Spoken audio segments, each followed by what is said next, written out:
Hi friends, இப்போது ஒரு பேனில் 1 கப்பு ஓட்ஸ் எடுத்துக்கலாம். அதை நல்லா வறுத்துக்குங்க. இது 2 நிமிஷம் வறுத்தாலே போதும், அது வறுபட்டுரும்.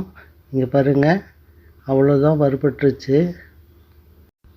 இப்போது 1 கப்பு நிலக்கடலையும் போட்டு அதையும் நல்லா வறுத்துக்குங்க. அது எப்படி வறுபட்டுச்சு அப்படின்னு பார்க்கணுன்னா, இந்த தோலெல்லாம் உறிஞ்சிட்டு வரும். இங்கே பாருங்கள், மேல் தோல் உறிஞ்சிட்டே வரும். அப்போ இது வறுபட்டுருச்சுன்னு அர்த்தம்.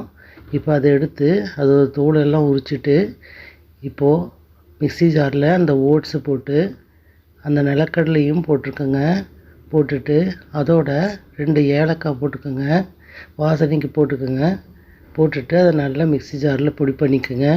பொடி பண்ணிவிட்டு அதில் 1/2 கப்பு வெல்லத்தை போட்டுக்கோங்க.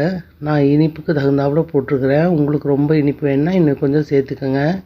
அதை நல்லா மிக்ஸி ஜாரில் அடிச்சிங்கன்னா அவ்வளோதான், லட்டு ரெடி. நீங்களும் வீட்டில் செஞ்சு பார்த்துட்டு எப்படி இருந்துச்சுன்னு சொல்லுங்கள். மறுபடியும் இன்னொரு வீடியோவில் சந்திக்கலாம். பாய்.